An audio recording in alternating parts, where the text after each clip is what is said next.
Assalamualaikum warahmatullahi wabarakatuh.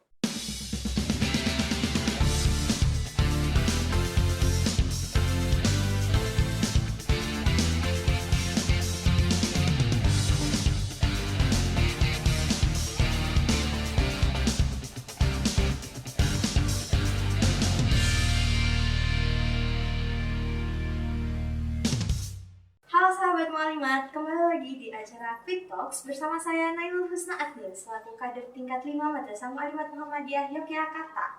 Pada kali ini acara Quick Talks mengundang dua alumni dari Madrasah Mualimat Muhammadiyah Yogyakarta lulusan tahun 2023 atau angkatan 97.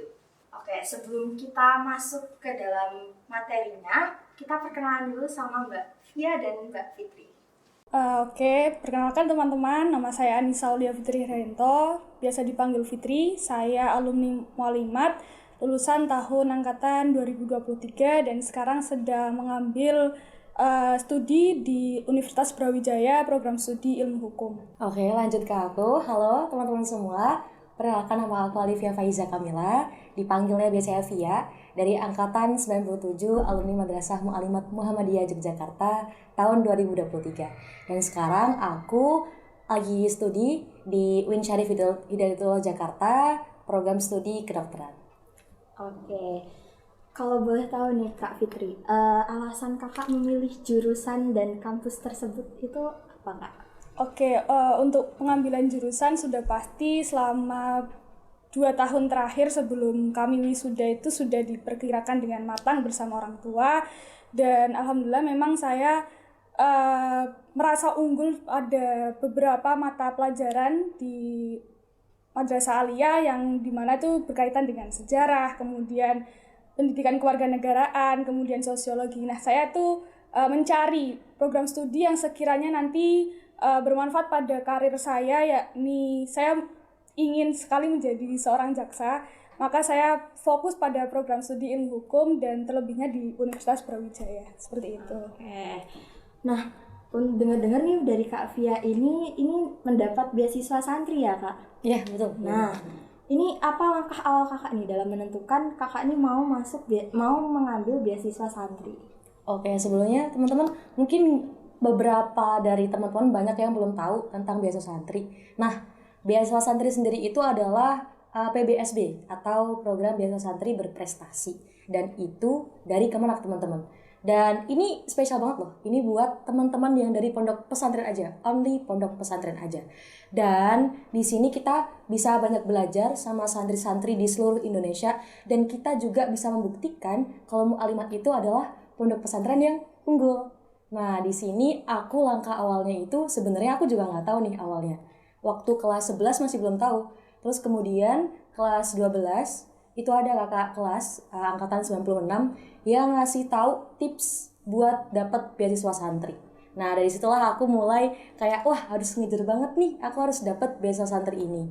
Karena selain peluangnya besar, itu juga bisa melatih kita untuk nantinya tuh kembali kepada pondok pesantren kita setelah studi di program studi yang kita inginkan. Kayak gitu sih. Oke. Nah, kalau tadi Kak Via itu kan dapatnya beasiswa santri ya teman-teman. Nah, kalau Kak Fitri ini beasiswa unggulan nggak sih? Betul, beasiswa unggulan Kemendikbud. Kemendikbud. Kalau misalnya kakak ini mengapa kakak memilih beasiswa unggulan? Pertama kemungkinan terbesar dari saya mendapat suatu beasiswa kan juga kita melihat kemungkinan bagaimana kita bisa lolos seperti itu. Nah, yang paling memungkinkan untuk seorang saya untuk lolos adalah melalui beasiswa Kemendikbud. Salah satunya adalah beasiswa unggulan. Karena beasiswa yang lainnya yang disediakan oleh Kemendikbud itu lumayan banyak teman-teman, dan itu memiliki kesempatan yang peluang yang banyak untuk seluruh siswa-siswi Madrasah Mualimat Muhammadiyah Yogyakarta, dan karena mereka fokus terhadap apa yang dilakukan ketika kuliah dan setelah kuliah, seperti mengerjakan proyek, kemudian unggul dalam akademik, maka saya memilih beasiswa unggulan untuk bisa seperti memberikan batasan dan juga memberikan challenge kepada saya sendiri selama masa perkuliahan, seperti itu. Oke. Kalau boleh tahu nih Kak, apa sih benefits yang bisa didapetin kalau misalnya kita ngikutin beasiswa unggulan? Kalau dari beasiswa unggulan Kemendikbud, alhamdulillah kami mendapatkan akomodasi Seperti yang pertama ada uang kuliah tunggal UKT, itu fully funded atau semuanya dibiayai oleh pemerintah selama 4 tahun masa perkuliahan. Kita bisa mendapatkan uang biaya bulanan, uang hidup, kemudian uang akomodasi buku, kemudian uang semacam asuransi seperti itu. Tapi untuk totalnya selama yang dibagikan itu 1 tahun sekali. Jadi ya seperti itu, memanage keuangan juga. Wah, banyak juga ya, lumayan ya dari benefits yang dapat diambil dari beasiswa unggulan ini. Nah, untuk selanjutnya kan untuk mempersiapkan beasiswa itu gak mungkin dong langsung jadi beasiswa, pasti ada persiapannya mungkin dari kelas 6, dari kelas 5 juga mungkin. Buat Kak Fia nih, apa persiapan kakak selama di Mu'alimat nih Kak? Oke, persiapanku selama di Mu'alimat ya.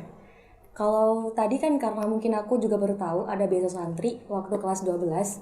Jadi ngebut tuh habis dikasih tahu sama kakak kelas nih, wah nih ini deh ada beasiswa santri, harus dicoba, harus bisa lah gitu. Nah, waktu itu kelas 12 ya awal-awal gitu udah ngincer gitu sebenarnya. Wah, apa aja nih persyaratan mungkin kayak yang harus aku penuhin gitu kan. Karena beasiswa santri ini lumayan apa ya? Karena spesial. Jadi apa ya? Tesnya itu juga spesial nih. Ada ya aku sebutin aja ya. Kayak contohnya ya misal ada tes hafalan kayak gitu, ada minimal hafalan. Dan kalau misalnya di UIN Syarif itu mudah teman-teman, kayak 2 juz kayak gitu. Ada juga yang menargetkan 10 juz, 5 juz tergantung dari universitasnya. Terus juga ada tes baca kitab nih. Wah, ini spesial banget nih ya. Mungkin bagi teman-teman yang ada yang belum bisa baca kitab itu tenang aja teman-teman. Di Mu'alimat juga bakal dikasih pelajarannya dan itu dilatih sama guru-guru kita. Terus ada juga tes kebangsaan, itu kayak wawasan santri mengenai kebangsaan itu gimana, peran santri untuk negara itu seperti apa.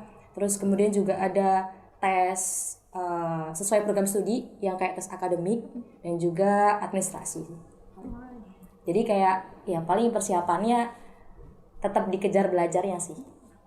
Oke, kalau itu dari sisi beasiswa santri ya. Kalau gimana kalau misalnya dari sisi beasiswa unggulan nih Kak? Langkah-langkah buat dapetin beasiswanya tuh gimana Kak? Oke, untuk langkah-langkah mendapatkan beasiswa unggulan itu sebenarnya teman-teman sangat mudah dan saya yakin hampir mungkin setengah dari teman-teman angkatan di Madrasah Mu'alimat Muhammadiyah Jakarta, siswi-siswinya mampu untuk bersaing di antara, kalau angkatan saya itu 13.000 pendaftar beasiswa unggulan.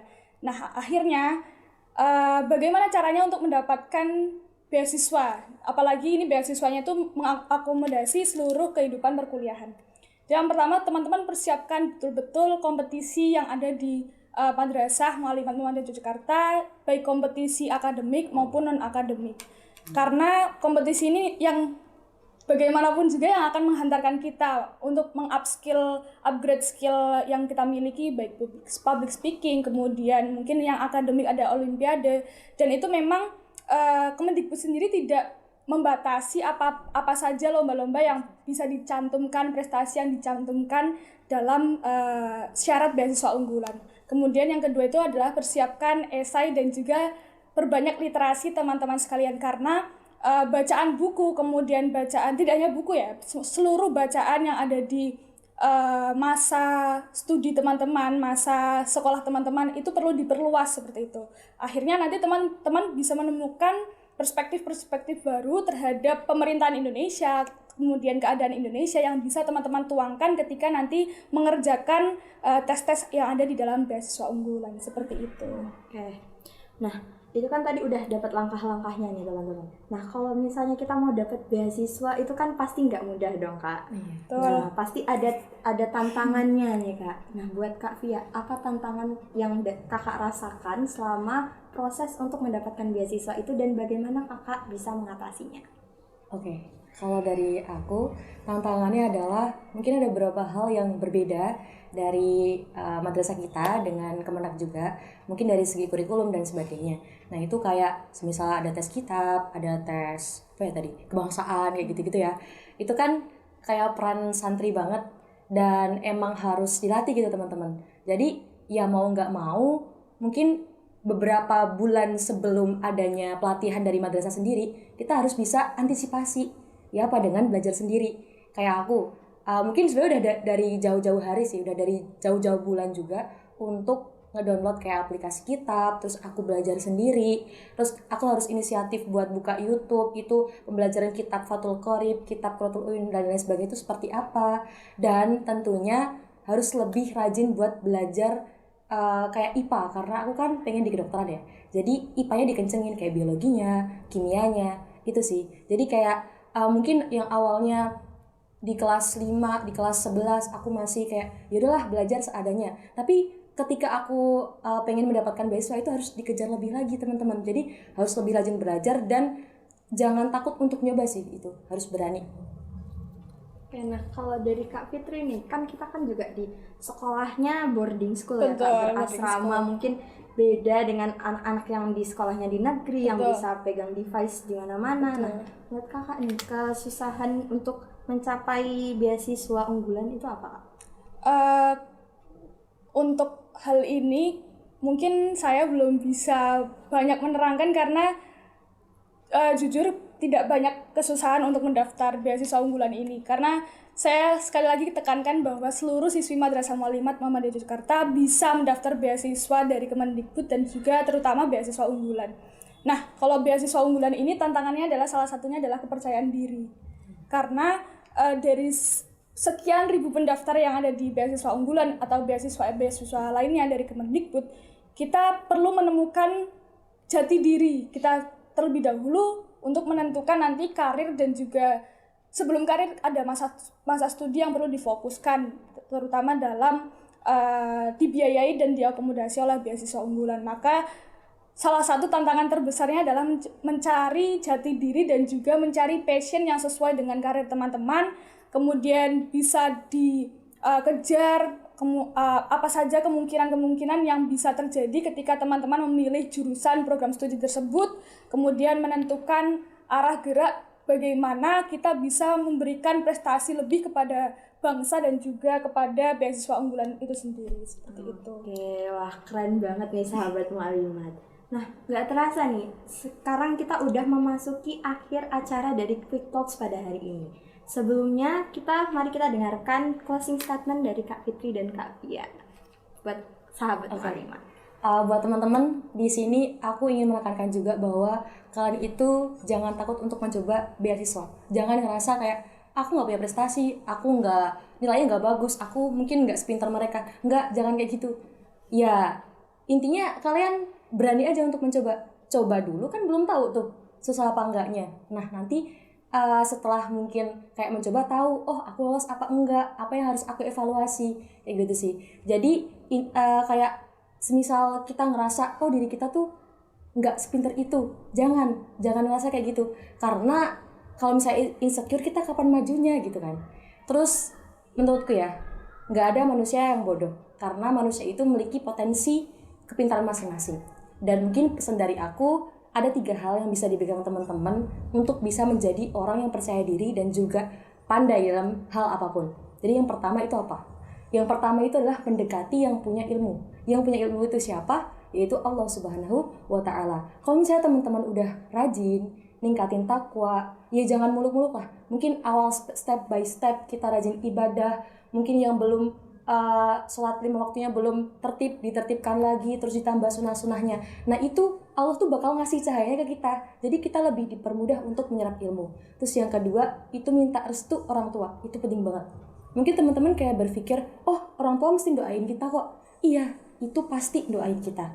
Tapi kalau kita minta doa orang tua itu juga salah satu komunikasi yang baik dan menjaga keharmonisan keluarga, kayak kita ke orang tua makin hangat. Karena apa? Ridallahi fi ridal walidain wa sakhutullahi fi sakhatil walidain. Karena ridho Allah itu ada pada ridho kedua orang tua, dan juga kemurkaan Allah itu ada pada kemurkaan orang tua. Jadi hati-hati ya teman-teman, jaga keharmonisan kita dengan orang tua. Dan yang ketiga, yang terakhir nih, biar kita ilmunya itu nempel ke kita, atau suatu hal yang kita lakukan itu bisa diridhoi oleh Allah, itu jauhi maksiat. Karena Imam Syafi'i pernah berkata, ketika beliau mengadukan hafalannya yang jelek kepada Imam Waqi, lalu Imam Waqi menunjukkan kepada jalan untuk meninggalkan maksiat, karena sesungguhnya apa? Bi anna ilma nurun, sesungguhnya ilmu itu adalah cahaya. Wa nurullah la yuhda li'asi. Jadi cahaya Allah itu tidak akan tembus atau tidak akan diberikan kepada yang ahli maksiat.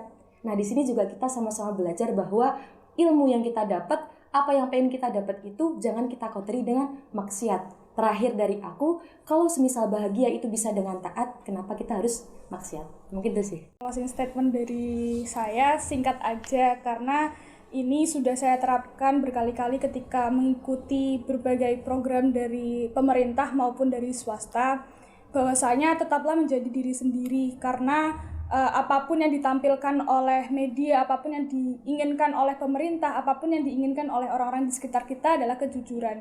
Karena kejujuran saat ini adalah barang yang sangat berharga, barang yang sangat langka, dan juga barang yang sangat dinanti-nanti oleh penerus bangsa Indonesia. Dan bagaimana teman-teman bisa fokus kepada diri sendiri, temukan apa yang menjadi ciri khas dari teman-teman, kembangkan dan sadari hal-hal kecil dari kita sejak kecil.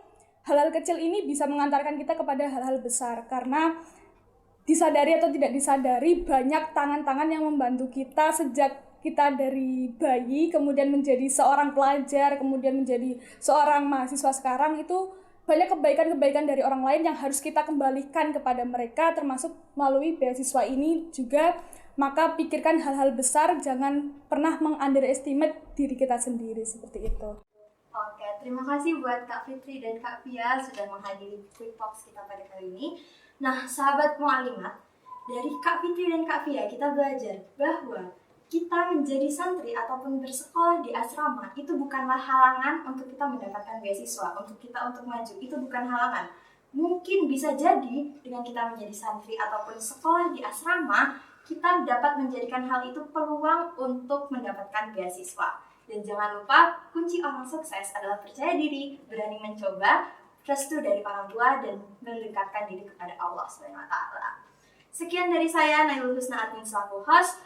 Terima kasih. Wassalamualaikum warahmatullahi wabarakatuh.